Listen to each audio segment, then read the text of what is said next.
Welcome back, Dodecadorks. We're the 12-sided guys. We have Scott as Kalden. At your service. Sabrina as Cilvy. Oh, hello. Jordan as Mawgrim. Oh, I love you guys. Oh, Matt as Guy. That is my name. Don't wear it out. And me, Paul, as Daisy, Orchid, and Violet, the three old ladies who live alone in the swamp who are definitely not hags in disguise. Just swamp ladies. Now, sweeties, did you all remember to leave a rating and a review for the 12-Sided Guys podcast? Why not go be a sweetie and do that now? I tell you what. Let's make a deal, you and me. You go leave a 5-star rating and a kind review, and we won't curse you with backney. Honest, we swear.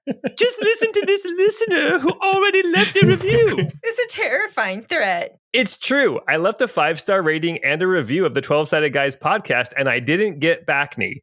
Please don't give me backney. Now that that's done, sweeties, why not go check out the maps and battle maps on Patreon? Oh, you can't see them because you're not a patron at the $10 tier?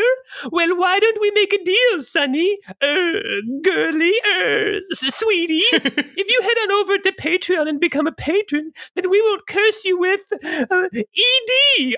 Honest, we swear. Just listen to this listener who already became a patron. I became a patron of 12-Sided Guys, and now I'm just waiting for my ED to go away. Any day now. Any day.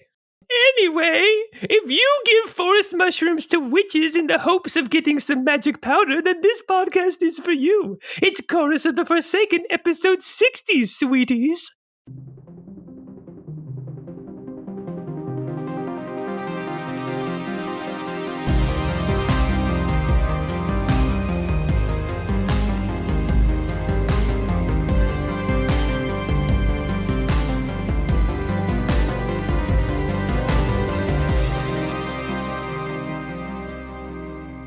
Nice. Wow.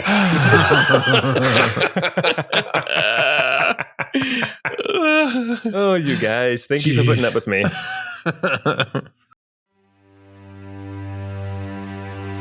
As Cilvy, Kalden, Baldric, and Guy hustle through the streets on the heels of Violet, Guy attempts to explain what's going on to the two junior members of Wilhelm and Associates.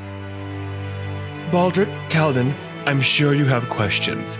That lady ahead of us, her name is Violet. We met her and her two sisters after they made us lose our way along the Hydra River so they could blackmail us, I guess, into agreeing to help them. They look sweet and nice, but I'm terrified of them. Jibjab is here in the city.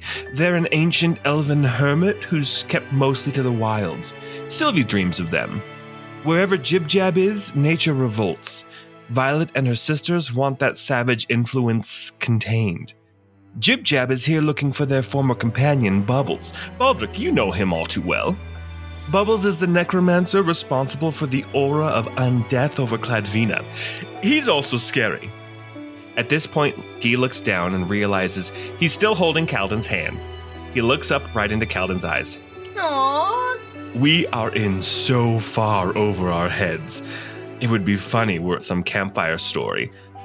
I'm sorry to have pulled you into this fracas, Kalden. I'm glad you are here. I wish Ornan were here with us too. Kalden, I've seen some of what you can do. You are powerful. Cladvina needs our power now to stop Bubbles and Jibjab before everything is razed to the ground. Guy kisses Kalden on the lips. And when he pulls back, he says, I believe in you, Kalden. Oh, and I believe in you, Cilvy and Baldric. Oh, did you want a kiss too? I don't need to. It's only steps away, a couple steps. As the group arrives in Dockside, they're met with a scene of pure pandemonium. Animals of the city and beasts of the wild are locked in battle with the animated corpses that have risen from the streets and canals. Through the chaos, Guy sees one of Violet's venerable sisters approaching their location, leading a figure wearing the robes of a Hemnolite of Aeona and what looks like one of the Krahenest order. Annelise and Mawgrim, it's you! I knew you were okay! But all their attention is drawn away to the center of this market square where Jibjab stands, ready for a fight. Past them in the distance, we see Dainen, who had gone seeking the druid circle north of the city. She's fighting off a creature with a form similar to a bear, but larger and covered in deadly knife-like quills. Just when we think this chaotic scene cannot get any more dire, Orchid and Violet add even more fuel to this powder keg igniting in front of our very eyes, as in unison they say, "We want them alive." As Wilhelm and Associates plus Kalden arrive in Dockside and look at this scene of carnage and destruction and wild, out-of-control nature and undeath clashing, we see Jibjab there in the center. We are going to start by rolling initiative. Oh, ho, ho.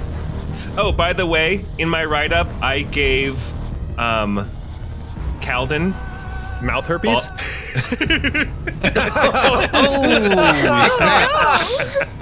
I gave Everybody's Kalden, got it.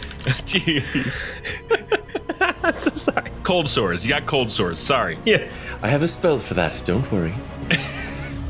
Kalden, Cilvy, and Baldric now have a D8 of Bardic Inspiration, and you can use it on attack rolls and to add to your AC if you need to. Hell yeah. All right. Well, let's get some initiative rolled. All right, Guy got a 13. Cilvy got a 23. Kalden got a 22. And Mawgrim got a 6. Woo! Welcome back, Mawgrim. You might get I a just turn. like to stand aside. I think you guys have got this, actually. Honestly, I think you guys will take care of everything. I'm expecting you to come back with like some Gandalf the White powers, gonna be shooting lasers out of your fingertips. let me kind of explain. As soon as bubbles show up, you say your staff was broken, and then he can't do magic anymore. I love it. You should do that.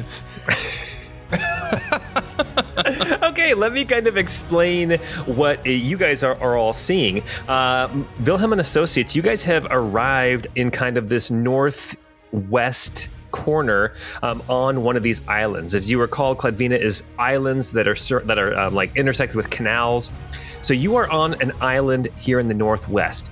There is a bridge that goes across the canal to the east, and it goes to a larger island with a market and some houses and some buildings, and that is where Jibjab is. You can see that there's like a dire wolf facing off against a zombie dire wolf. You see there is some sort of skeletal figure standing on this bridge. You see hogs going up against some of these drowned zombies. You even see like some of these landlocked freshwater barracuda swimming through the water, attacking things that are trying to climb out of the water. So that is what you see. Oh boy, Needle Jaws. Yes, Needle Jaws. Yes, you see that on this central island, and on the far side, on the other side of this market stall, like tent area, you see Dainen is facing off against this bear-sized porcupine creature with long claws. And you see that there are a couple of other, looks like druids or forest folk, wild men, whatever, who are lying on these stones injured currently, bleeding from wounds. And then, so that's that central island. Directly to the south, you see there's another island with some buildings on it. There is no way to get there except for there's a couple gondolas like floating in the canals. And you can see that there is like a wraith or a specter or something floating around over there. And then to the north, you see there's another island north of this central island. You see another like specter or wraith. So there are not just zombies and skeletons and undead cave bears and things like that. There are also more incorporeal poltergeists, ethereal. Yes, there are ghostesses. There are spirits and other things that are attacking as well. And this is what you guys are coming into. And as you guys move, I will explain more about what you see. But let's not forget there is also a zombie being attacked by a swarm of cats.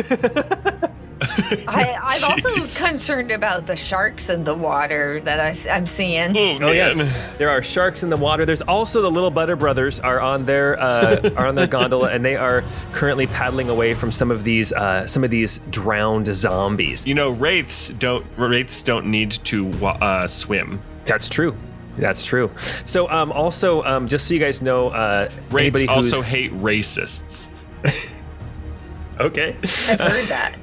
The other thing that I wanted to let you guys know is that on the bridge going from the island you are on, moving over into the central island, that is where there is one of these like drowned zombie figures, and there's also where the direwolf and the zombie direwolf are going head to head. It looks like Dainen might be in over her head with the battle with the bear porcupine, but that is a long ways away. Let's jump right into initiative. What did everybody roll? Or did we already say that? Let's say it again, because there was a long description. He got a 13. Cilvy got 23. Kalden got a 22. Mawgrim got a 6. Nice. All right, well, let's start right at the top of the initiative with Cilvy at initiative 23. What do you want to do? Wait, didn't Mawgrim get a 26? Did I mishear that? Am I wild? Mawgrim got a 6. No, I got a 6. Oh my gosh. Okay. Damn. All right. I don't know what I want to do. This is a lot going on. Cilvy is going to cast get the out of here and give herself some extra speed. Using that, I think I'm just going to try to make it as far as I can. So I'm going to move towards this bridge here. Okay, so I'm going to move towards this bridge, and then I am going to... so far away. Everything's so far away. Okay, I am going to Misty Step, and I'm going to get kind of like halfway across this bridge here. Okay, you move past this drowned skeleton-looking figure. They are wearing what looks like, rusted and falling apart armor. They look like they have a great sword in their hand, and as you Misty Step past them, it looks like they are coming at you with the sword, and you Misty Step right past them. So you're now between this drowned zombie as well as the dire wolves that are attacking each other. It's exactly where I want to be. Okay, perfect. All right, then let's see. It is now Kalden's turn. Kalden is reeling a little bit from that kiss and trying his hardest to pay attention to everything around him. He turns to Guy and he says, "I can't let anything happen to you." And he casts the spell Armor of Scribes. Ooh, what's that? On Guy. Like arcane writing kind of envelops you. Like, I mean, if you're okay with this, all of your skin from where Kalden puts his hand on your shoulder. It's all rock hard. This is where you get rid of the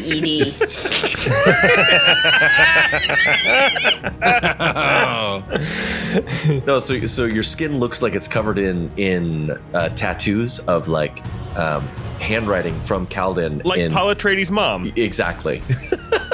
So like kind of wrapping all around your arms and all like covering your entire body.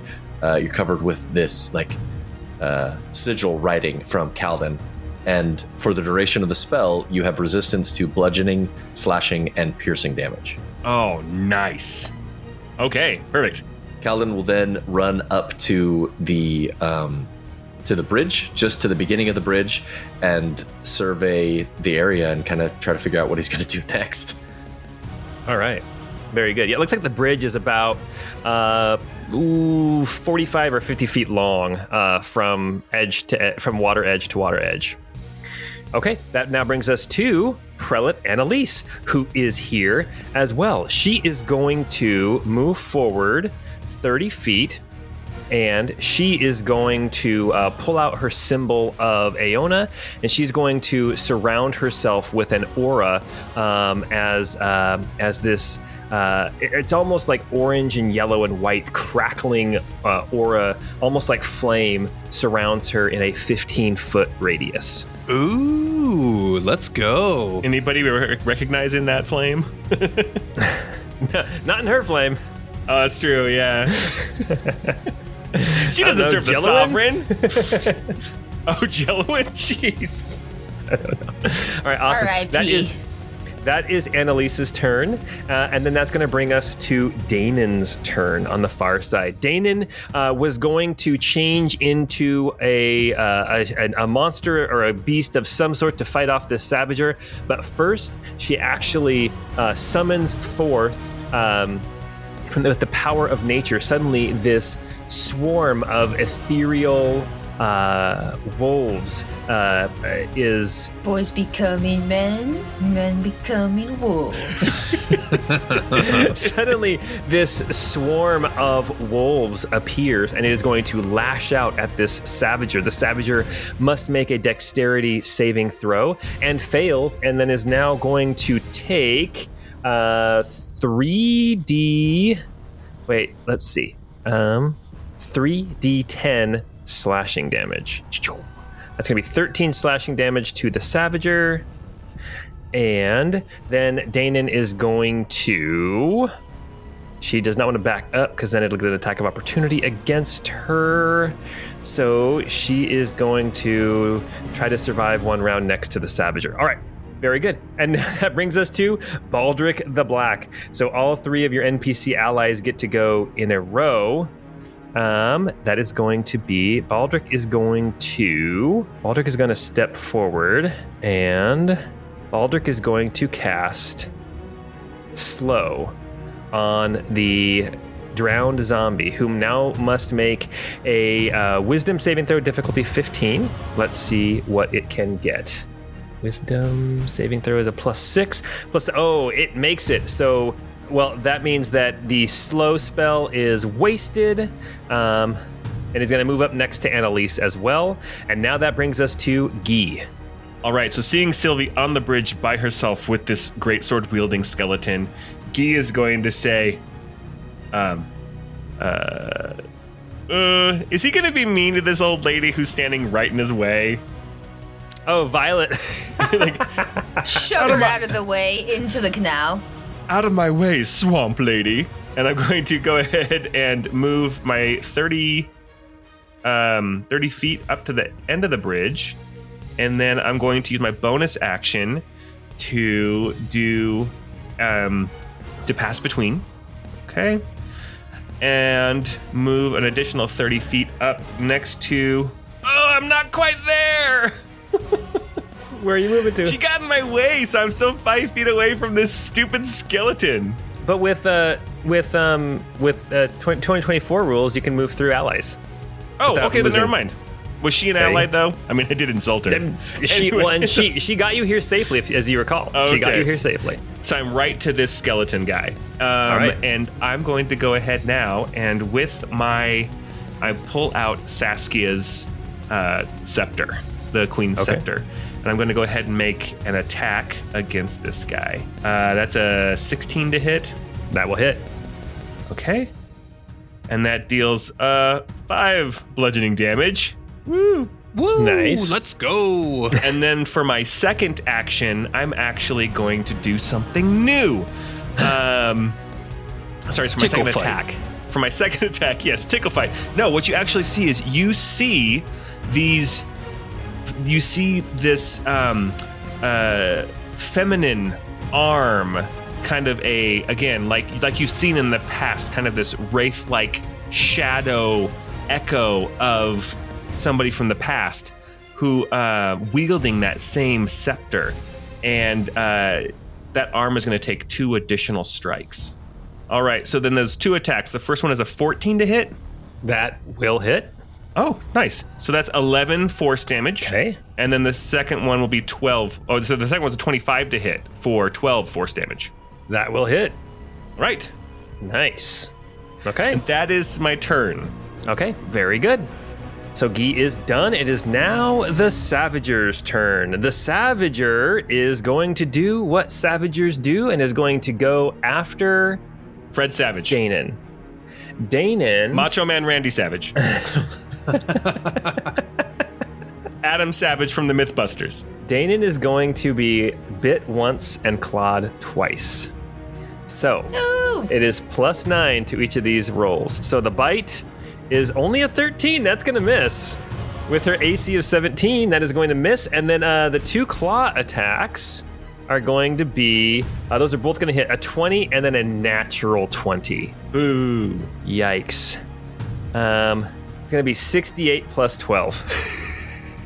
Oh, 6d8. I heard 68 plus 12. I'm like, oh, Me that's too, 6. That is, oh my gosh, that is a huge roll. 6d8 plus 12, that is Holy cow. 45 damage. Oh, no. Instantly, Dainen is hurting. Yeah. She's got to make a concentration save now to see if her spectral wolves stick around. And that is going to be... She took 40... How much damage did she take? 45? So she's got to get 22 on this concentration save. And she rolled a 16, but I don't think she can make it. She got... Nope. The wolves disappear. All right. The wolves did. No. That is the Savager's turn, which leads us now to Jibjab. Jibjab is standing in the middle of this fracas. You can see that they are untouched. These animals and these undead are, I was going to say going at it, but I say that too much. They are in this brawl, this melee, but it seems like Jibjab stands apart in the center. And Jibjab continues to call out to Bubbles. And Jibjab yells out, Bubbles, get out here. We gotta talk.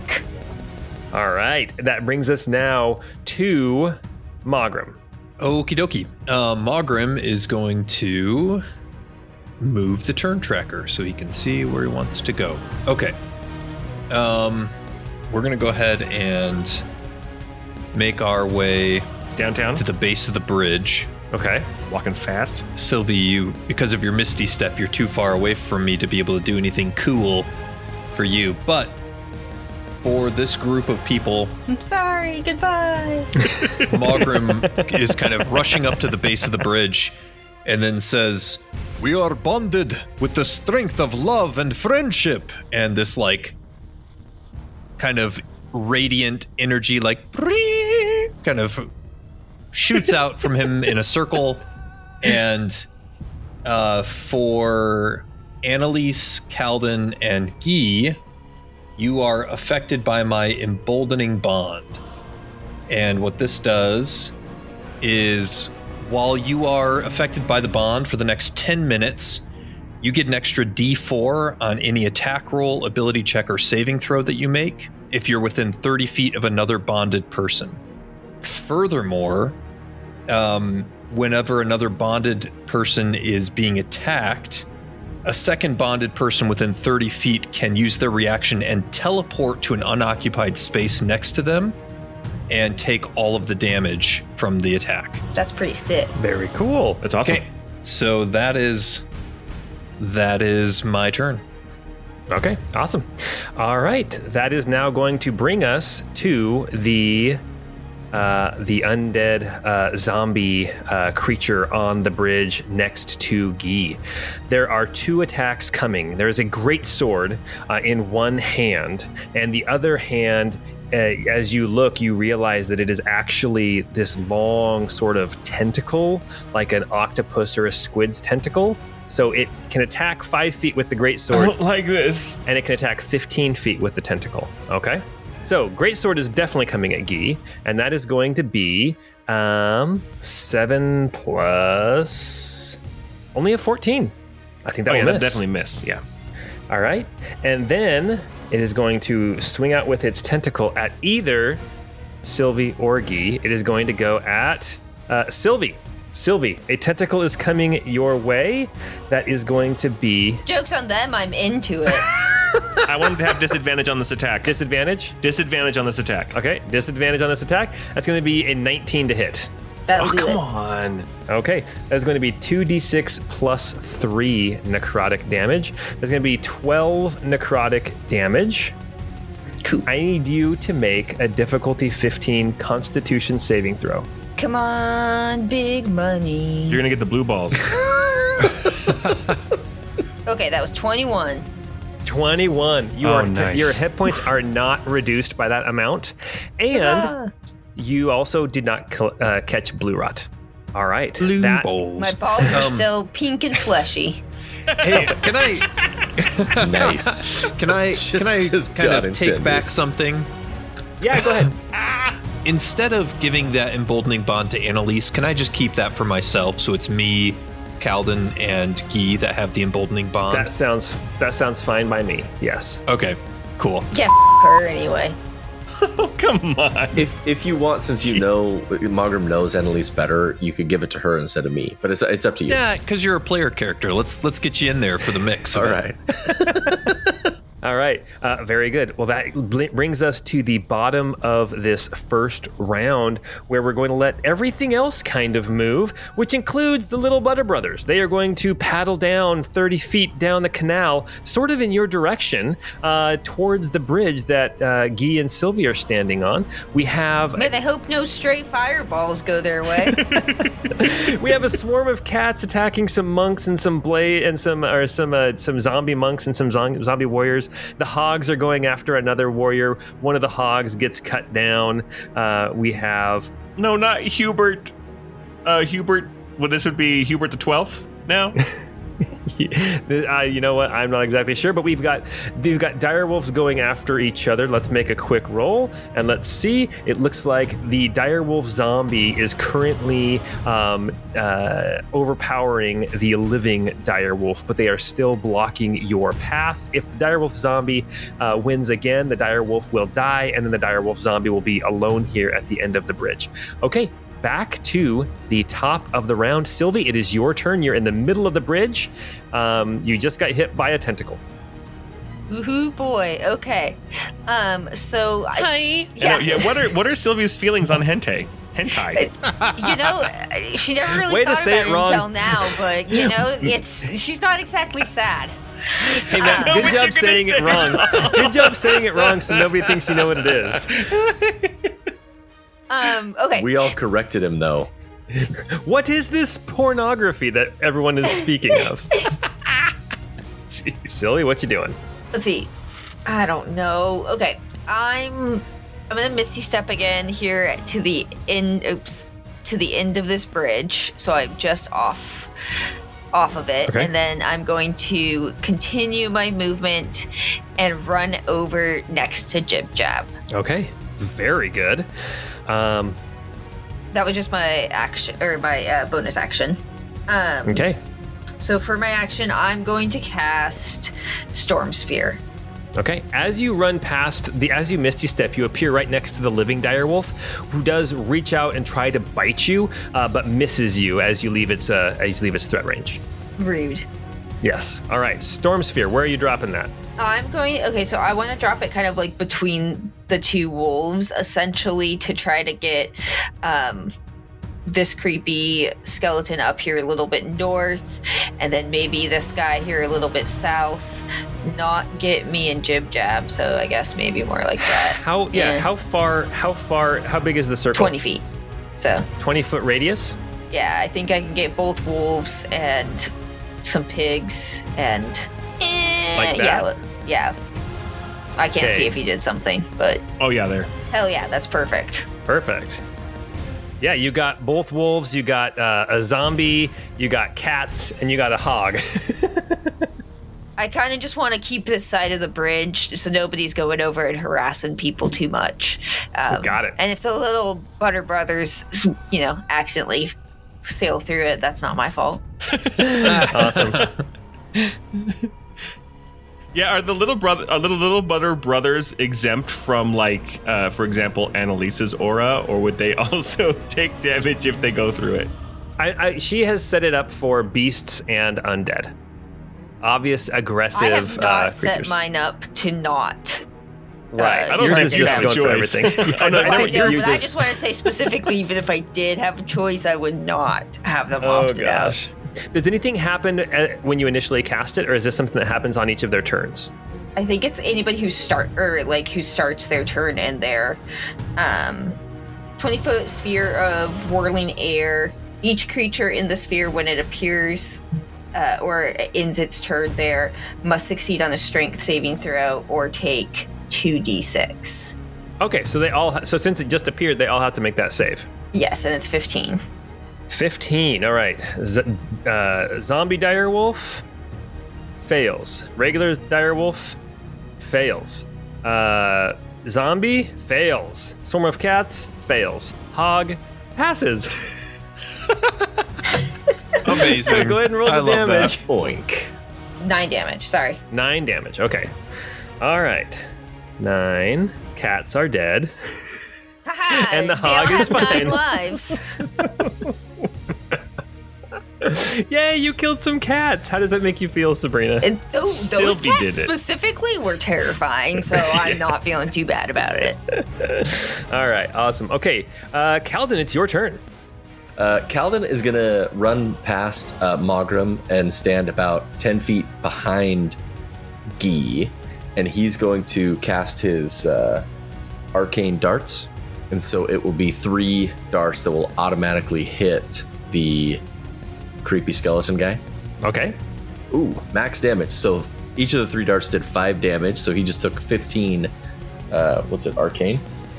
What's the damage type? Force, force, I yeah. believe. He took 15 force damage, Nice. Very good. Okay. and that will be Kalden's turn. All right. Well, let's get to Prelate Annelise. She's going to go 5, 10, 15, 20, 25, 30. She moves up 30 feet, just enough to get this zombie in her aura.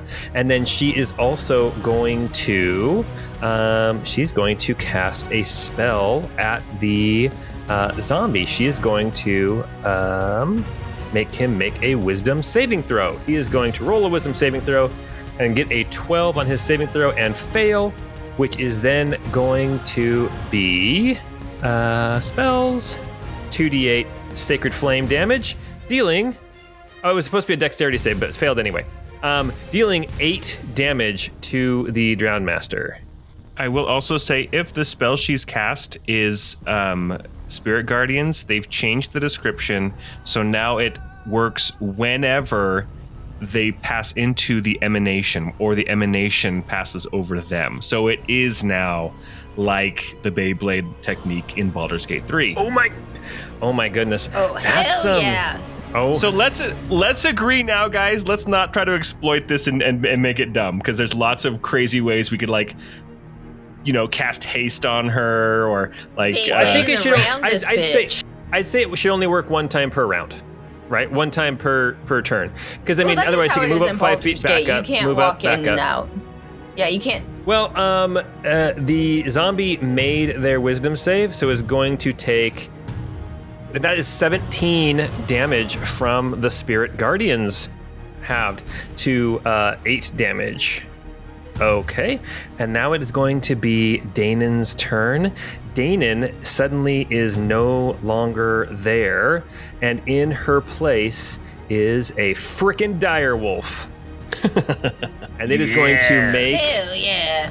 an attack against the Savager, and that is going to be a natural 1 and miss. Oh. But now Dainen has a new pool of hit points to try to save her from this Savager that nearly killed her in 1 round last round. Okay. And we can figure out how wild shape works in the new rules later. For now, she's got a pool of hit points. She's got 37 hit points as a direwolf. All right. And now is going to be Baldric's turn. Baldric is again going to move up into the aura, not taking damage because he's an ally, and is going to attempt to slow the drowned zombie again. Actually, no. Going to cast Shatter on the 2 direwolves at 2nd level and save a 3rd level spell slot. All right, that is going to be. They need Constitution difficulty 15 saves, and that is going to be the direwolf saved, but the zombie direwolf failed. So the zombie direwolf is going to take 16 damage, and the living direwolf will only take 8. There are 2 wolves inside you, and they both take damage. All right, and now it is Guy's turn. All right, so Guy's going to stay where he's at for now. He's going to use his bonus action to invoke the void at level 3 and give himself 15 temporary hit points. Okay. and then do the attack again. First attack with the Queen's Scepter is 12 to hit, which probably misses. That will miss. And then the follow-up attack again with Saskia's Spectral Arms swinging away. So the first one's a 12 to hit, and the second one's a 9 to hit. Those will both miss. Fun. That's my turn. All right. That will now bring us to the Savager. The Savager is going to take Bite, Claw against Direwolf Dainen. Bite. Natural 1. Claw. That is going to be... actually, only one is going to hit this time. And that is going to be... Nice. Are they +9 on those attacks? Yes. Because isn't the AC for the direwolf 14? That's the AC. Is that her? Does she get the AC of the wolf as well? Okay, so in 2014, that's why I said we could figure out wild shape rules later. 2014, yes, she would have the AC of the dire wolf. In the new rules, that is in the new rules, you keep whatever stats are better, basically, and you get bonus hit point. You get temporary hit points on top of it. Damn. But you don't take their pool of hit points. Oh, dang. So you get temporary hit points on top of your normal hit points. Wait, and then, what? Yes, and then when they're and then you don't. If you lose the temporary hit points, you can still be in the form until you get knocked out or until you decide to drop the shape. Basically, you're in the shape. You can't be knocked out of the shape by losing a pool of hit points anymore. Oh, so basically, no. druids don't have multiple pools of hit points anymore. But since you don't have all those rules right in front of us, I don't know how you want to hand wave all this. You know what? No. I'm seeing it now. Okay, so Dainen has. It looks like she has fewer hit points than you thought she did. I'm thinking, yes. Yeah, she at this point she only gained 6 more hit points, and she's getting hit twice, which means she has a total of 11 hit points. This is hot shit. This is terrible. Man. Okay, so the first attack is So what's her AC? Her AC. Wait, is it her AC? Mm-hmm. She gets to keep her own AC. Oh, then her AC is 17. So then she does only get hit once. Okay, so we got this figured out. So she's got 11 hit points currently. No, she's got 12 hit. Wait, she's got 12 hit points currently. Okay, I'm doing the math. She's got 12 hit points currently. She just got hit for 15 hit points. Direwolf Dainen drops. Dainen, no. But good news, the Savager does not have any more attacks this turn. Dainen will start making death saving throws on her turn. All right. That brings us now to Jibjab. Jibjab looks at you, Cilvy, not Sabrina. Jibjab looks at you, and they squint their eyes for a second. You can see that there is a lot of adrenaline in their eyes. It looks like they are looking about, glancing about, looking for bubbles. They continue to call out for bubbles, and then they look at you, Cilvy, and they say, "Wait, you're one of the ones that told me that Bubbles is here. Where the hell is he?" All right, that is Jibjab's turn. Let me make a roll for Jibjab real quick. Jibjab looks around, sees all of this fracas going on, and is going to pull out their bow and is going to take a shot at the Savager and is going to hit. Hell yeah. Let me just make sure. Okay, that is actually going to be, it's going to take 3 attacks with their bow. That's 1 hit, that is miss, and then that is another hit. So there are 2 hits with a bow, and that is going to be, holy moly, I forgot. 6d10 plus 8. I'm glad somebody's doing some damage for us. 38 damage to the Savager. Ooh, nice. That is going to be done. Okay, very good. And that is Jibjab's turn. Mawgrim, you are up. Okie dokie. Man, there's some fun stuff happening over here. I will start off my turn by using my action to launch a Hemexton Venom Dart at the undead dude that Guy is currently facing down. Okay. And he'll need to make a DC 15 wisdom saving throw for some reason. Okay, and fails. Okay, and he's taken damage, right? Yes, he has. Okay, cool. So he will take max damage, 16 or no, not max, but 16 damage from the dart, and because I now have potent spellcaster, an additional 4, so 20 damage. Ooh, Oh wow. nice. And then we're gonna go up here just past Annelise and stay just outside of range of the creature, but a little bit closer. Well, of the sword, but not the tentacle. Oh, I guess. Yes, that's true. That's fine. Okay. But yeah, that's it. That'll be my turn. All right. Now, will the zombie take damage again on their turn, according to the new Spirit Guardians rules? I don't remember if it start their turn or end their turn. I'm sorry. I'm trying to. That's okay. I don't know all the I'll rules look at yet. it. I was just gonna say too. I did mess up on Dainen's AC. There's a big list of things that you keep when you transform. AC is not one of them, but it doesn't make a difference now because she's knocked out anyway. Well, it would have been a second hit and 2 failed death saving throws. So. Oh yeah, so that's probably another hit and 2 failed death saving throws. Oh, Dainen, Okay. no. Well, we'll just we'll do that next time. All right. Oof. It looks like. Yeah, whenever a creature starts their turn there, they have to take that, they make their... Very good. Okay. So They there's make their another saving wisdom. throw. Here comes a wisdom saving throw.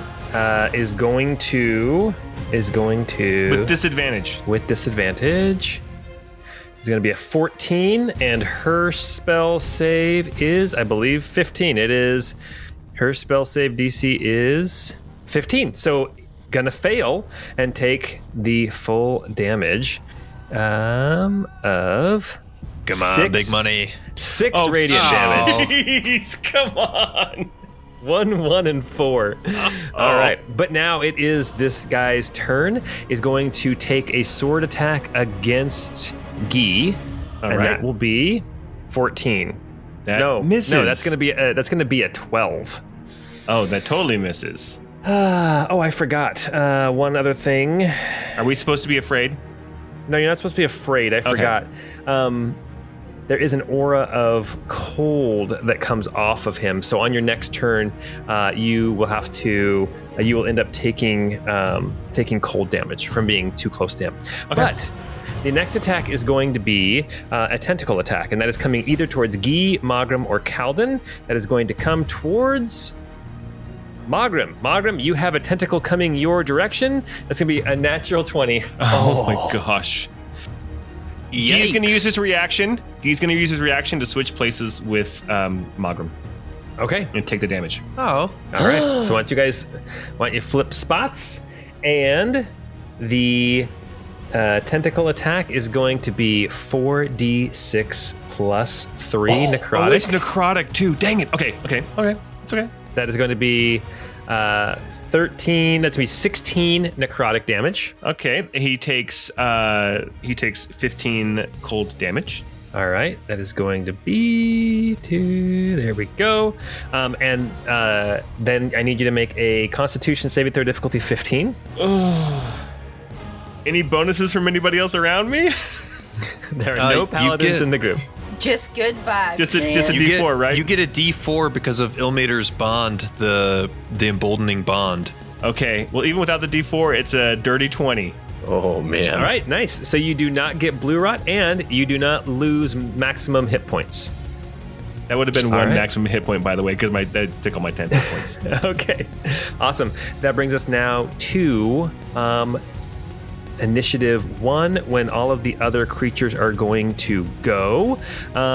We have got the little Butter Brothers are going to paddle along underneath the bridge. They are moving up to right underneath the bridge, and just enough, close enough so that this zombie could jump on their boat.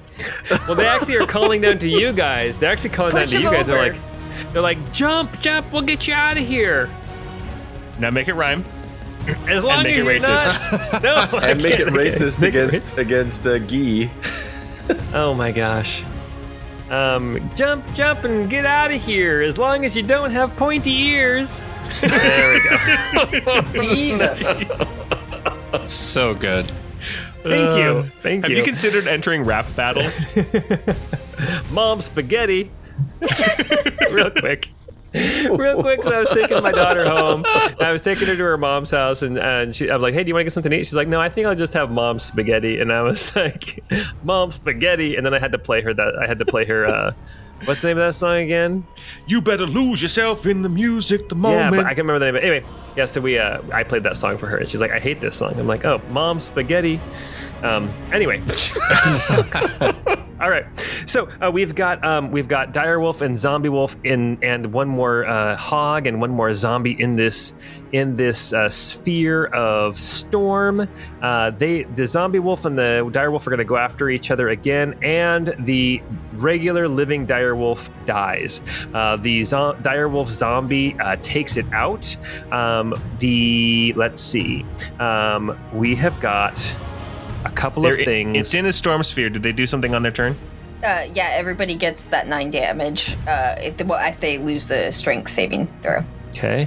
Okay, they all lose their strength saving throw. They all take 9 damage. The direwolf zombie is looking very rough. The zombie soldier guy is looking okay. The hog is ready to die. The hog has 2 hit points left. Me too, bud. Oh my gosh. All right. A couple other things that you notice. Cilvy, as you look around you, as you have now moved closer to like the market square, you can see that Dainen is down, that there is this bear porcupine thing that is hovering over her, looking ready to finish her off. You also see that down in the market is kind of set down some stairs in like a depression. You see that there is a wagon that has been pulled by a cow, and you see 2 tabaxis, a father and son, Spirio Whispers and Willow Whispers, the 2 potion-selling tabaxi who also throw acid.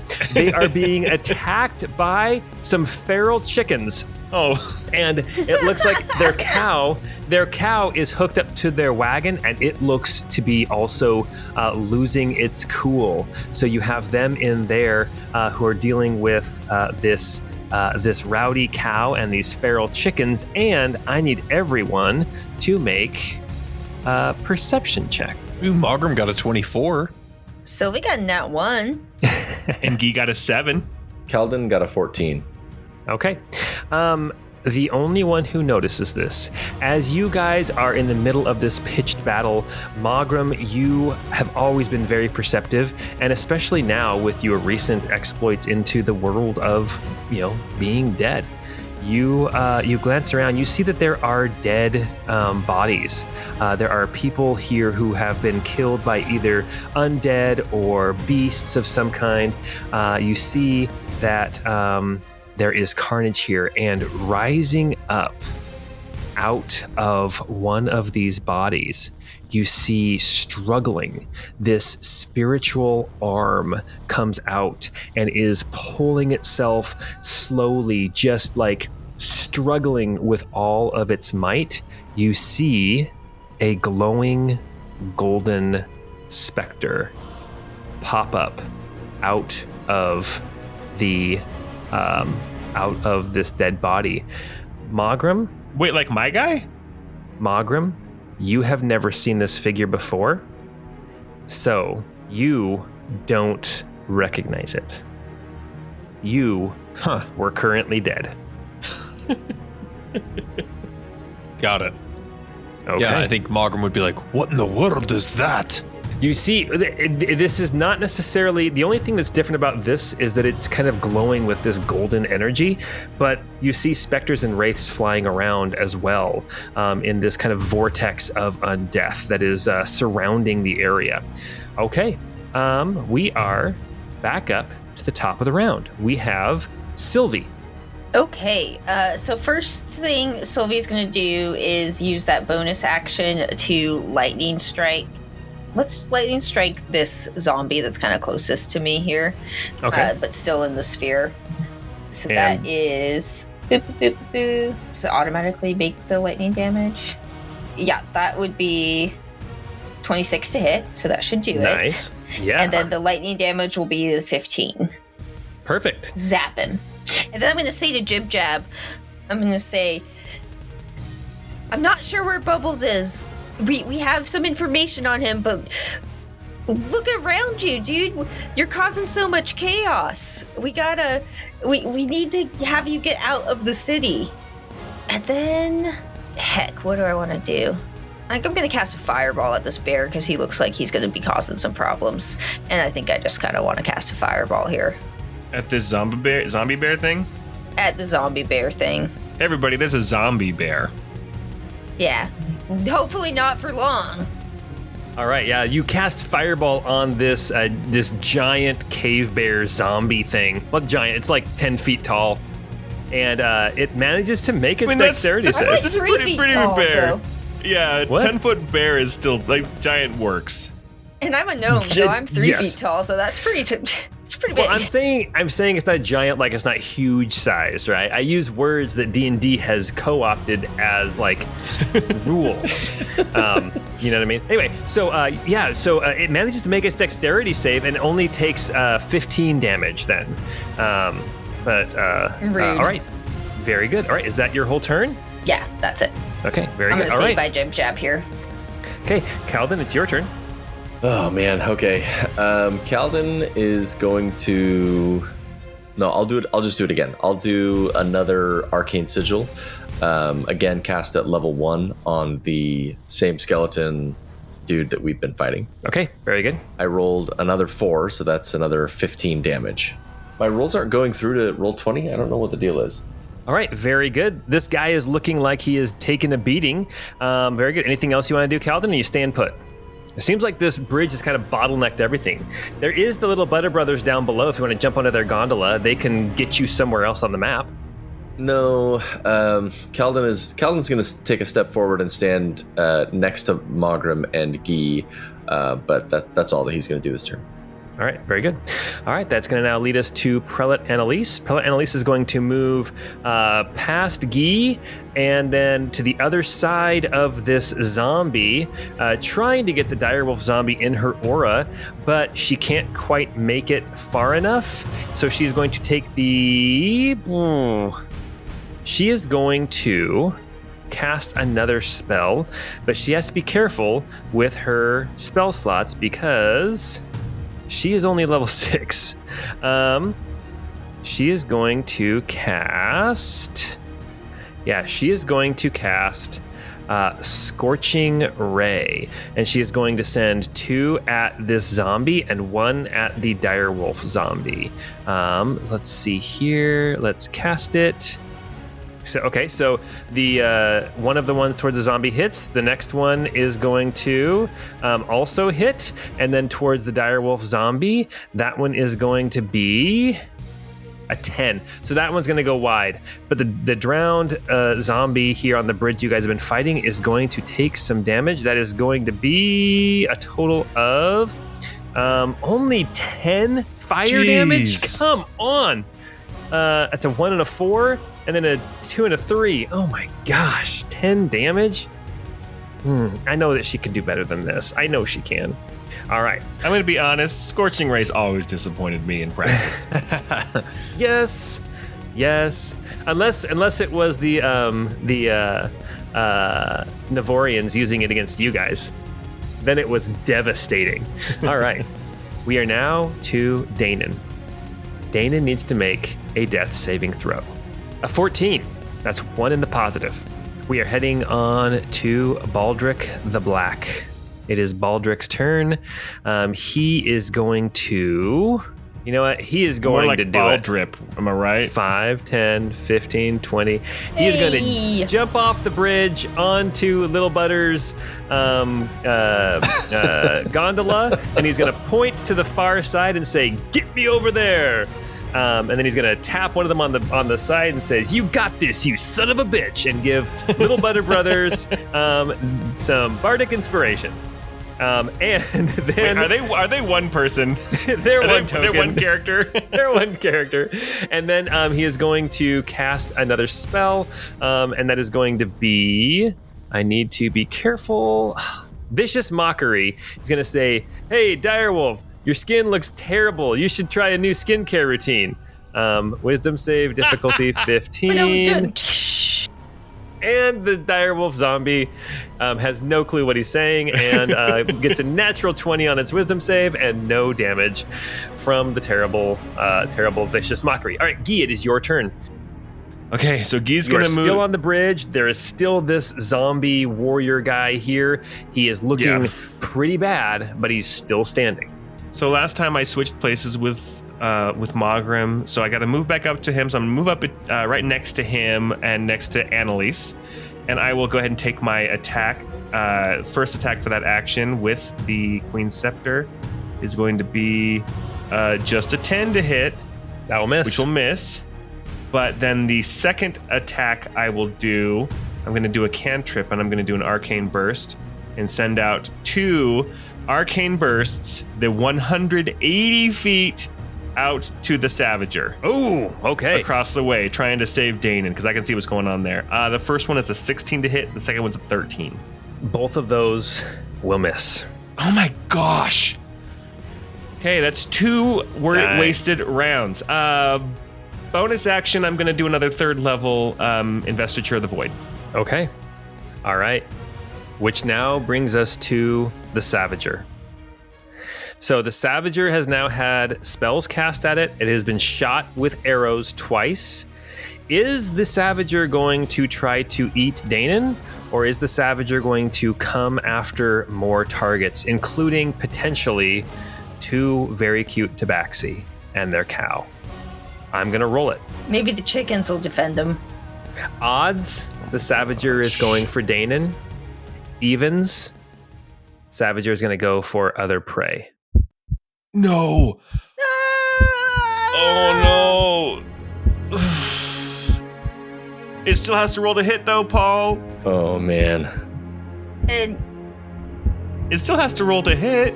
a passed out person? Sure, but it has advantage on the attacks. With advantage, though. The Savager is going to go after Dainen. First is a hit. 2 failed death saving throws. Oh man. The second one is a hit. You watch the Savager brutalize Dainen's body. And with its final attack, bends down and tears out her throat. Dainen lies dead here in this market in Dockside. Man. Not to be crass or anything, but she is now missing body parts. So to heal her, it would be more than just revivify, because she's missing her throat. She's missing half of her neck. And it looks like the Ravager... Be like Catelyn Stark. It looks like the Ravager might stick around and continue eating. At this point at our level, what we have access to, we may end up having to reincarnate her as a different race. Or we let her pass. Jeez. I was just gonna say, Dainen seems like the kind of person who would like the nature, the naturalness of going out. But I guess that's a conversation to have when we're not about to die.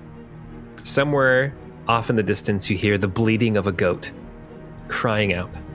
Oh, sorry, too soon? Oh man. All right. That is the Savager's turn. It is now Jibjab's turn. Jibjab is going to take 3 shots. One at the cave bear zombie, and that is going to destroy the cave bear zombie, I'm sure. That cave bear zombie. Oh, actually, no, maybe not. 7 plus... Oh, no, sorry, not 3d6. 3d10. 13 plus 4 is going to be 17 damage. So not dead yet. A second shot with the bow at the cave bear zombie is going to be 16. That is going to hit as well, and that will probably do it. Yes, 26 damage with this second arrow. The cave bear zombie is dead, and then is going to turn and take a shot at one of these other, actually at the direwolf zombie that's in the storm cloud, and that is going to be actually going to miss. The last shot goes wide, and then Jibjab turns towards you, Cilvy, and says, I need to talk to Bubbles now. We made a mistake. We shouldn't have made the choice. Ooh. Mawgrim, it is your turn. You are standing toe-to-toe with this. But also, no, you made a mistake, bud. Look at this. Yeah. Yeah. Okay, you are standing toe-to-toe with this zombie on the bridge. It is looking rough, but yeah. What are you gonna do? I mean, I'll keep kind of trying to pump it full of the Hemexton venom to see if that, melts its body. So it'll need to do another DC 15 Wisdom save. That will fail. So this will do, 24 damage. Whoa. Jeez, this guy is really looking rough. And I mean, that's all I can do for my turn now. Okay. All right. That will now be his turn. Sword attack can come at Annelise, Guy, or Mawgrim. It is going to come towards Guy. Okay, good. Sword attack coming your direction again. This is going to be +8 to this roll. It's only going to be an 11. Come on. I want to hit kill him with that off sword. with my Investiture of the Void. Actually, it's only a 10. Okay.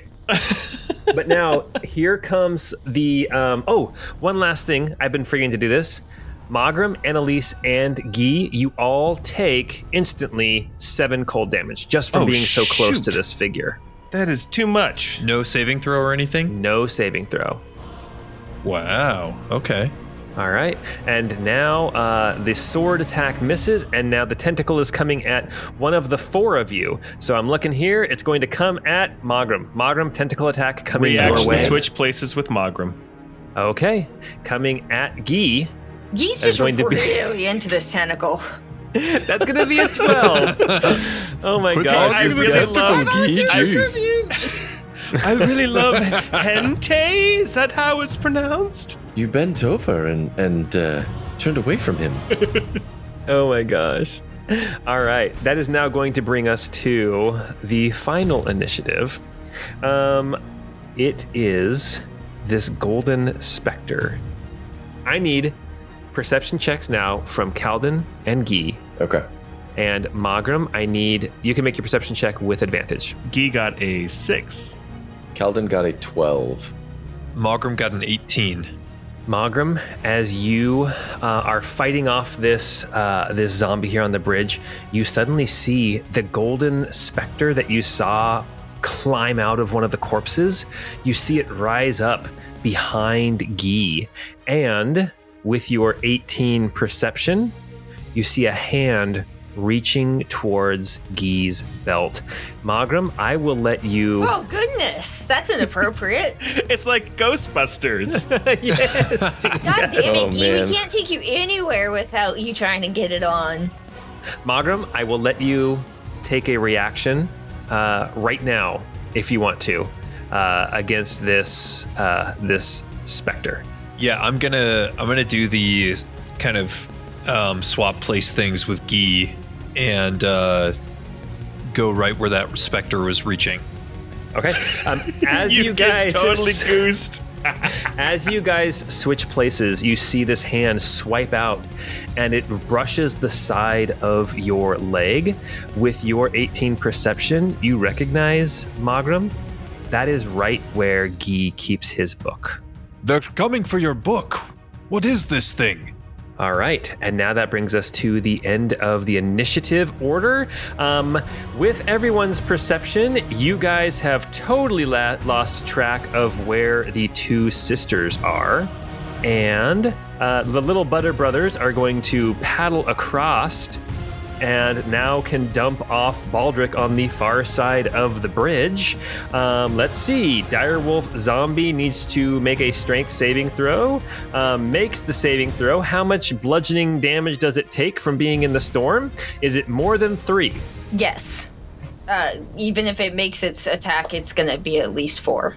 Okay. The Hog and the Direwolf Zombie both die. Yay! Sorry, guys, but it had to happen. Not Waddles. Not Waddles. All right. And then the one zombie that's still left in here, it makes its saving throw. How much damage does it take from the bludgeoning damage? I think it was 15, so I think that would be... wait, did he make it or not? He made it, yeah. So that's just going to be 7. Okay. All right, no, I'm sorry. It was bludgeoning damage, so it was only 6, so it would be 3. Oh, 3. Okay. All right. Let's see what else we see happening here. We see that the 2 cats are going to the tabaxi. They climb into their wagon and they shut the door. They are hiding inside of their little wagon as the cow starts to go crazy, trying to gore the chickens that are attacking it. And the Ravager is the Ravager has its own initiative. All right. That's going to bring us back to the top of the initiative. Cilvy, it's your turn.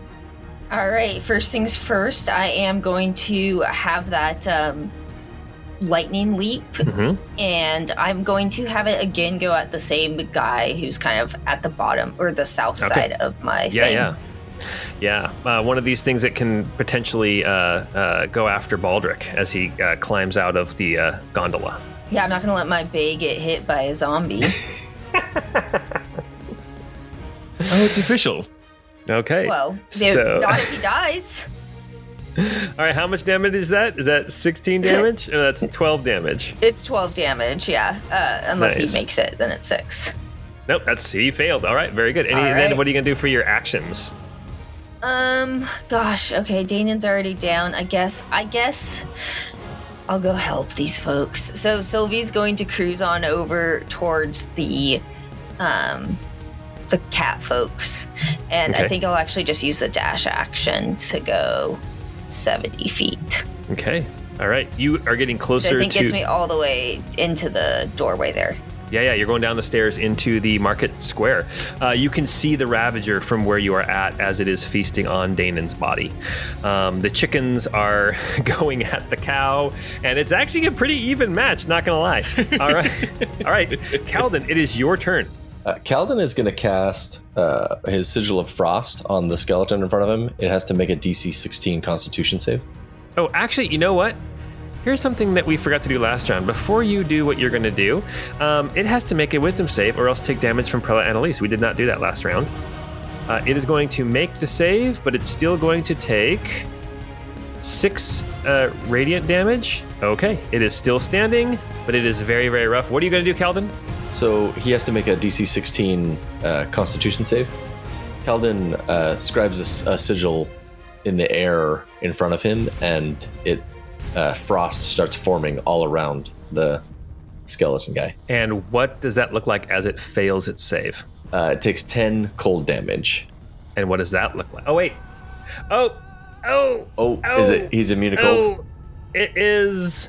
It's not immune to cold. It deals cold damage, but it's not immune to cold. All right, what does that look like as you freeze this thing? Yeah, it becomes frosted over and brittle, and then its movements slow down, and then it loses its balance and falls on the ground, shattering. Awesome. Very, very cool. All right. The zombie in front of you is dead. The zombie direwolf is also dead. The way is kind of cleared. You have zombies that are kind of roaming around, but you think that for the moment, you guys are in the clear. Further along to the east, there is that Savager that looks incredibly dangerous, but it looks like it is not currently a threat. I just want to know what you guys want to do moving forward. I guess the question is, are we leaving initiative as we leave everybody who is still on the map to their own dangers, or do you guys want to go help the Tabaxi family with their troubles? I don't think Guy would leave them there, but Guy's got a ghost trying to steal his stuff. I mean, I'm already over here, so I was planning on helping them, because I didn't notice the ghost, so... Right. Yeah, I think I would try to get to where Cilvy is as quickly as I could. Okay. We're going to stay in initiative. All right. Can I do my movement and stuff as well then? 100% you can, yeah. Real quick, I do want to say, disregard all these other zombies and stuff around here. They're just more for flavor at this point, okay? You guys have cleared out what you needed to clear out. Oh, then can I also drop my sphere then at that point if it's... Yeah. There's nothing left in your sphere, so we'll just go ahead and turn that off. Kalden's going to run 30 feet ahead to the dead body of the dog, the direwolf, and the zombie direwolf, and he's going to cast. Can I move over there and move an additional 30 feet? So he's just shy of Jibjab, just about 10 feet away from Jibjab in the center of the square. Awesome. Very cool. Then it is going to be Prelate Annelise's turn. Prelate Annelise is going to move forward as well. 5, 10, 15, 20, 25, 30. 5, 10, 15, 20, 25, 30. And move up right next to Jibjab. And she's going to call to Jibjab and say, "Your presence here in the city is doing more harm. You must leave." All right. And then we're gonna skip Dainen's turn. Oh, because for her action, she's going to digest. Gosh. And we are now to Baldric, the Black's turn. Baldric is going to hop out of the gondola. 5, 10, 15, 20, 25, 30. Moving up and is going to do the dash action and stand now kind of on the other side of Jibjab within Prelate Annelise's aura. As the Little Butter Brothers give him a predator handshake as he leaves, as they prepare to paddle away. Guy, it is your turn. So Mawgrim warned Guy about this specter. Yes. And he's going to look at it and recognize it from when Bubbles fell. And he's going to say to it, "What do you want from me? What happened to the woman?" And then he's going to kind of get out of there. So he's going to make a perception check as you. Well, actually, no. You know what? In 2024, that would be your action. So never mind. Okay. I mean, you could use my passive if it's something I would recognize, but I'm going to go ahead and move the 30 feet. Ooh, 30 feet. And then I'm going to do a charged arcane burst, and I'm going to send it at the cow and the chickens. Okay. They need to make a con 15. Wow, that cow is their only livelihood. No, that they sell potions. Is going to gore somebody. Yeah, that cow. As soon as the chickens are gone, you know the tabaxi are next. So then you make each of those creatures needs to make a DC 15 con save. The two chickens fail. The cow makes it. Oh, and they only take 10. Man, rolls suck. 10 thunder damage halved if they succeed. Okay, cow takes 5 damage. Chickens are vaporized. Okay. It smells good. So far, we've seen a swarm of cats. We've seen 2 chickens get vaporized, and now Guy is fighting a cow. A level 8 character fighting literally a cow. Challenge rating 0. All right, is that your whole turn? No, you know what? I'm going to do one more thing. No, never mind. I can't because I already cast my spell. That's it. Okay. Very good. Then it is now the Savager's turn. The Savager takes one last bite off of Dainen's body and looks up and sees Cilvy. And it's going to move 5, 10, 15, 20, 25, 30, 35, 40. And then it is going to 5, 10, 15, 20. Move right up. It's going to dash on all fours. It comes just running towards you on all fours. And then just like me up the stairs. As it gets right in front of you, it rears up and lets out this mighty roar.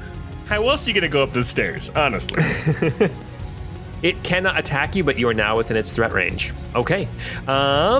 It is now Jibjab's turn. Jibjab is going to take 3 shots at the Savager. That is going to be 3 hits, and that is going to be some big damage. That is going to be 12 plus 20 plus 12. That's 42, 53 plus 12, 65 damage. The Savager rears up Cilvy. It bellows out. It reaches with claws, about ready to claw your face off, as 3 arrows stick into it, and it tumbles over backwards, dead. You overstuffed porcupine. At this point, Mawgrim, are you going to kill the cow? He's a stupid cow. What? I'm just wondering. Here's it. With the Savager dead, we are going to cue victory music.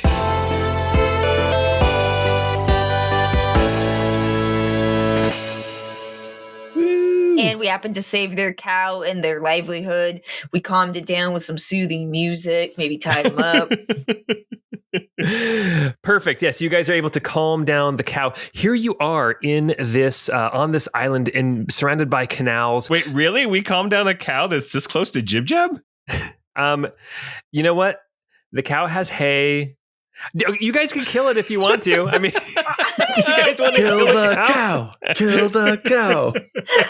You asked Mawgrim if he was going to kill the cow, and he says it's just a stupid cow. So, I mean, I figured he was going to attack it. All right, here's the deal. We're still queuing victory You music. can go ahead and role play. Let's we can do the rest of the killing the cow in role play. Yes. You see, this cow is getting ready to just take off and start charging at Cilvy. This is peak D&D. Yes, as suddenly a Hemexton venom dart shoots out of nowhere. The cow goes, and then lets out a and then lays down gently, closing its eyes and falling asleep forever, and bleeding out of its eyes and nose. Mawgrim strokes its head. Good night, sweet prince. All right. Yet peace. I forgot how strange your friends are, Guy. Here's what we are going to do. As the Savager dies and the cow lays down peacefully and not terribly, horribly gross, the little Butter brothers, they paddle away on their gondola as they look for safety, as you all surround Jibjab, hoping to talk to them about what they are doing here in the city and hopefully help to get some resolution between Jibjab and Bubbles. We are going to jump back across the city, back to the Tempestarium, and back about 30 or 40 minutes ago. Under the Tempestarium, in the barracks, we have got the B-side. We have Brenneth and Gardenia and Serena all in their barracks. They are all, you guys have all kind of, you and the other warriors have locked yourselves in there. You are all safe at this point. You can hear like some of the zombies from upstairs trying to get down the stairs, but you've managed to lock everything up. You guys are safe down here. Everyone's kind of nursing their wounds. You've got people who are helping the one giant of Gaul and then the couple of the Razorwind Warband who were all knocked unconscious. There are other injuries that people are taking care of, bandaging up. People are ready to go back out and fight, but nobody has made that move yet. Ornan, you are sitting here with the B-side, and suddenly you feel on your shoulder a little tap. Oh, who's there? You turn around and you see this frail old woman. She has gray hair. She's wearing, looks like rough spun clothing, good for living out in the woods or in the bogs and swamps. And she has a vacant look on her face, like she's not really aware of where she's at. She does not make eye contact with you, but she leans forward, and in a quiet voice, she says, "It's time." And she turns and starts to walk down the hall to leave the Tempestarium. Ornan, do you follow? Yes. Well, that's my cue. I'll see y'all later. That was a very specific cue. What the hell is going on? The real fight is about to start. Brenneth, Serena, and Gardenia, do you follow? Oh, yeah, I mean, if Orden's going, somebody's got to protect him. All right. Yeah, I don't got a good feeling about this. What do you mean real fight? And Serena will follow too. All right. As that happened a half an hour ago, we are going to go back now to dockside. You have Jibjab standing here, looking flustered, but also looking very determined to find Bubbles. Guy, how do you approach this as this Golden Spectre is following you around, continues to dart in and out, trying to grab your book? When you make eye contact with him, he stands up very proud or very composed, and you can see the clothes that he is wearing look very fine. They look old, like as in like not current style, but they look very fine, very well made. You can see like a necklace around his neck. You can see rings on chubby fingers. What do you do? I'll say to him, "What do you want with this book? Are you in this book?" And I'm going to open up. I'll take out the book and I'll open it up to, there's like a family tree written in it. And I'll kind of open up the family tree and open it up to him. All right. Make a quick perception or investigation check as you open up this family tree. Is anybody there helping him? Mawgrim, you're still kind of back on the bridge. Are you going to be there with Guy, or are you heading over to Jibjab? No, I think I'd probably be trying to help Guy if I could, especially after having seen that specter.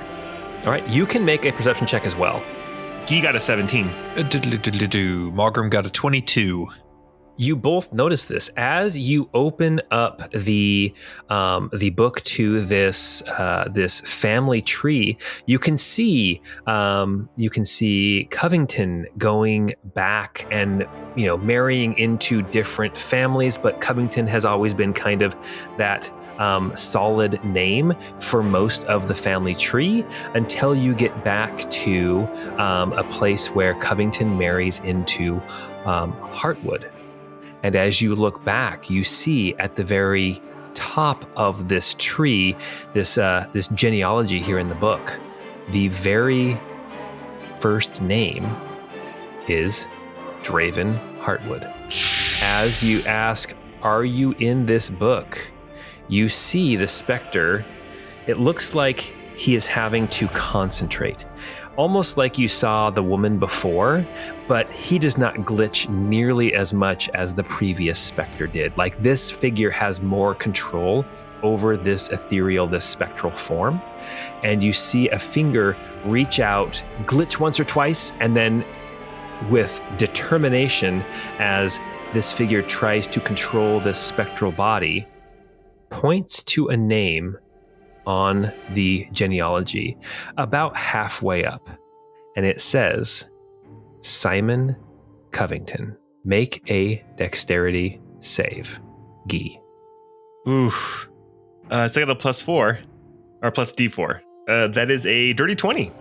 As it points to this name, suddenly both hands lash out, attempting to grab the book from you, and you were expecting it as you close the book and pull it out of his hands, and he opens his mouth to scream, but no sound comes out, and he takes 2 swipes at you. Actually, 1 swipe at you. Okay. Swiper, no swiping. I love that. Oh my gosh. All right. We are going to have an attack coming at you that is going to be a total of, a natural 20. Oh my gosh. That is going to be 6d6 necrotic damage. Oh my gosh. You take 21 necrotic damage. Make a constitution saving throw, difficulty 10. Okay. He takes 15 cold damage. Okay. Constitution DC 10. He takes 7 cold damage. With the D4, that's an 18. Okay. You do not lose 21 maximum hit points. Okay. All right. We are entering a quick down and dirty initiative. Guy and Mawgrim, since you are right here, you guys can each do something before he is going to try to strike again. It looks like the cold damage did not do very much to him. I'm going to strike out with the Queen's Scepter. First attack is only 11 to hit. That will miss. Okay, and then the 2 follow-up attacks will be 26 and another 11. The 26 will hit. That's 12 force damage. All right, that will do some damage. He looks like pieces of him are like flying off like mist and fog as he is losing whatever power over this body he has. Mawgrim, what do you want to do? First of all, how does Guy look in terms of the damage he's taken? Guy's looking pretty good still. He's been losing temporary hit points, not his real hit points. So he's down about 14 hit points. Oh, okay.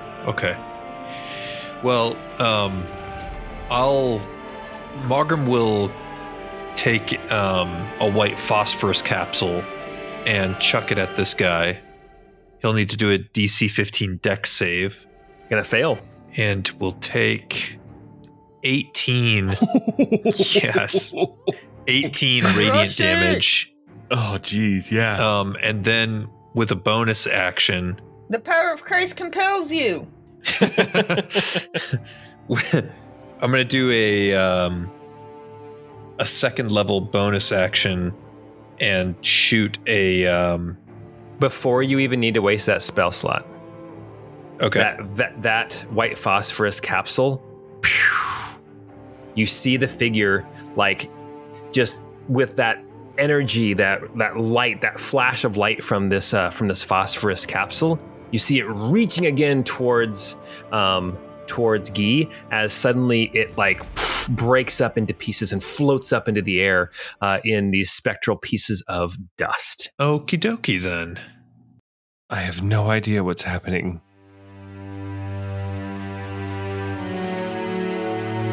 All right, we have Jibjab and Kalden and Baldric and Annelise and Cilvy, as well as Guy and Mawgrim now joining in with Jibjab.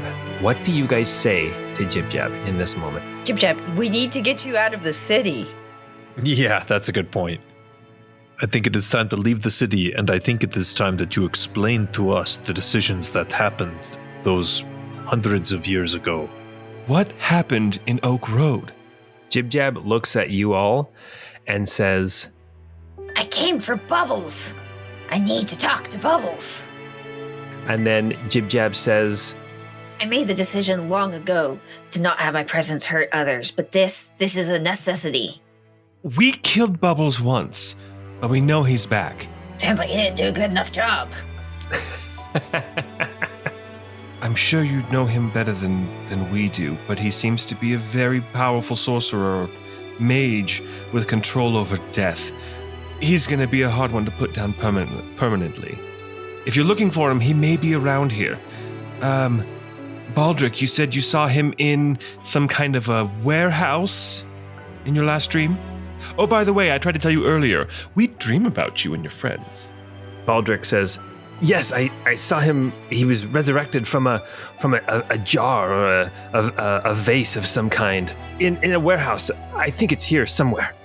Jibjab, give us the information that we need and we will take care of him.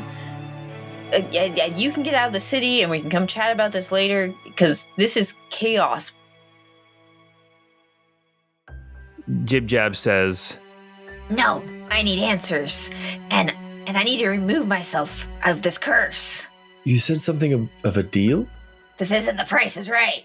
Jibjab says, Long ago, I was given a choice, and I made the wrong one. make perception It checks. was a mistake that anybody could have made. It's a bad decision. Everyone make perception checks. Difficulty 20. Mawgrim got a 21. I doubled Ooh. it from last time to 2. Guy got a 13. Kalden got a 20. Kalden and Mawgrim at the same time, you see the necklace around Annelise's neck start to pull taut away from her chest. Mawgrim and Kalden, I'll let you guys each do either a bonus action or an action or a move. You can do one of those three things in this moment. Oh, goodness. Which direction is the necklace pulling tight towards? It is pulling tight directly towards Jibjab. Okay. I think this might be a crazy idea, but I think Mawgrim is going to whip his hand out with his +1 dagger and try to cut the cord of the necklace to free it from her neck. Okay, make an attack roll. This might not go well. With advantage. I have advantage? Because I'm using my luck. Oh, yeah. Also, if you're Wait, a human, you should have heroic inspiration after every long rest. you know, that's true. And I did take a very long rest. And I think you're my hero, Mawgrim. Oh, shucks. I got an 18. Okay, with your 18, I need you to roll some damage. Just 3 damage. Okay, it hits the chain, and when it hits the chain, you see a little spark fly, but it's not enough to cut the chain that holds the amulet. Oh, dang. I was Okay. hoping it was on like a leather thing or rope or something. And you would need, sorry, I've been doing this wrong. I can give other people disadvantage, but I can only give myself advantage. Oh, gotcha. Sorry. Okay. Hey, everybody. New rules. Who dis? 2024. All right, Kalden, you can do a bonus action, an action, or a move. What are you going to do? I don't know that Kalden has all the context. He's going to step closer and kind of examine the direction that like the necklace is moving towards. Like he sees you it. Want to do like an investigation check then as your action? Yeah. Sure. Yeah, make an investigation check or Arcana. I will do Arcana. Okay. As a 15. With your 15, it looks like the necklace is being pulled towards Jibjab. With your Arcana, you detect it's not the actual necklace that is doing the movement. You think that there is some invisible force, like a hand, that has grabbed the amulet and is pulling it towards Jibjab. With that, as the necklace pulls, Annelise is kind of tugged forward as she stumbles into Jibjab, the necklace hitting Jibjab, and suddenly there is this flash of light. There is this smell of sulfur and stink in the air, and Jibjab and Annelise are gone. Oh, man. And standing, dang it. I was hoping to avoid that. We're losing all our friends.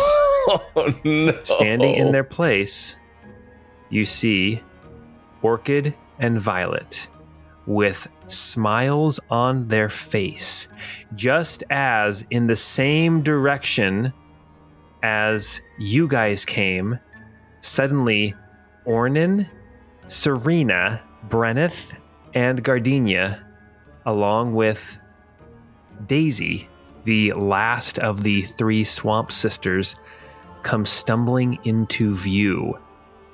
And that is where we are going to stop for tonight. Oh my gosh. Damn. Jeez. Okay, I was worried because we like lost a bunch of our allies, but now you're giving us a bunch of like player characters for this next session, which makes me think this is going to be even more complicated and hard. So he's got to whittle away these NPCs somehow. So yes, there we go. Yeah, I'm tired of running around with 3 NPCs. No, just so you are aware, the B-side has not had a short rest. Oh, that's fine. It's not for Gardenia, dude. No, it's not good for Gardenia at all. I was going to say, don't worry, there's 2 clerics, but actually now there's only 1 cleric. Oh, no. Okay. Well, hey, guys, thank you so much for playing. Next time we get together, we will see what happens with these 3 swamp sisters and where the hell is Bubbles hiding? What decision did Jibjab make that was wrong? And how tasty was Dainen? Oh, jeez. Too soon. Too soon. Ornan has Probably tasted kind of goaty, I would imagine. Grass fed, I imagine. Yeah. Grass fed, not too bad, I think. Oh my gosh. All right, you guys. Well, hey, don't forget, go check out our Patreon. You guys can get to see the battle maps. You can see what's going on here. You can see the tokens. Also, your neighbor's potatoes is something that we do that we really enjoy, that you guys will also enjoy. And hey, Paul, do you remember when we were younger and we saw the tokens live in concert? Oh, yes. In the jungle, the mighty jungle, the light sleeps tonight. Yeah. Yep. Yeah. We saw them live. Yep. That was their At a one free song. concert in the park. That was their one song that they were famous for. And I remember they were going, a weem away, a weem away. And they're like, hey, stop. He's like, hey, you took my weem away. Okay, but that's kind of funny. Man, I totally derailed that ending, didn't I? Go ahead, Paul. Until we get together next time, we hope you have a great time.